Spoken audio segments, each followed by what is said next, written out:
మనం ఇప్పుడు ఆశ గురించి తెలుసుకుంటున్నాం అన్నమాట. ఒక మనిషి విశ్వయోగి కావాలనుకుంటున్నాడు, విశ్వమానవుడు కావాలనుకున్నాడు అనుకుంటే వాడు తప్పనిసరిగా ఆశ అనే కోరికను విడిచిపెట్టాలి, త్యజించేయాలి. అలాంటి వాడే విశ్వయోగి అవుతాడన్నమాట. ఎలా? ఆశను విడిచిపెట్టడం అంత సులభమా? దీనికోసము ఆశ అనే అగ్నిని చల్లార్చడానికి గోచి బిగి కట్టుకుని అడవులలో తపస్సు చేశారు మనుషులు. ఈ కామక్రోధాలు, ఈ లోభము వీటిని జయించడం కోసము అడవులలో తపస్సు చేశారు. చివరికి మన గాంధీ తాత కూడాను కొల్లాయి కట్టుకొని జ్ఞానం తెలిసిన తరువాత మానవ దేహం పైన మమకారము, ఈ సోకులు, ఈ బట్టలు, ఈ కళ్ళద్దాలు వీటిపైన మనకి మోహం విడిచిపెట్టేయాలి. చాలామంది అంటూ ఉంటారు ఆశ అనేది అంత వేగం తీరేది కాదు, దాన్ని అనుభవిస్తేనే తీరుతుంది అని. ఇది చాలా పెద్ద తప్పు. మనం అనుభవిస్తున్న కొద్దీ ఇంకా ఇంకా ఇంకా కావాలని మనకు ఇంద్రియాలు అటువైపే లాగుతూ ఉంటాయి అన్నమాట.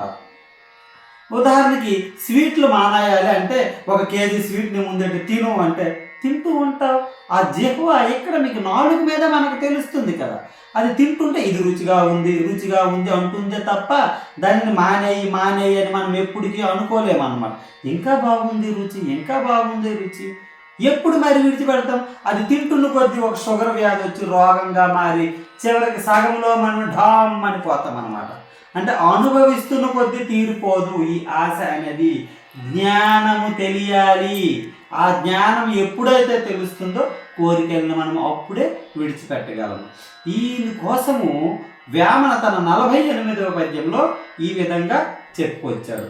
ఆ పద్యం మరి మనం ఇప్పుడు నేర్చుకుందాం.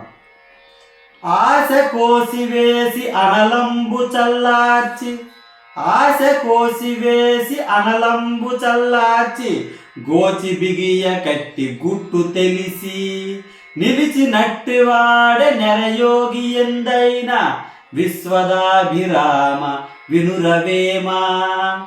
ఓ వేమ, ఆశ అనే అగ్నిని చల్లార్చాలి. దేనితో? జ్ఞానము అనే గుట్టును మనము తెలుసుకోవాలి.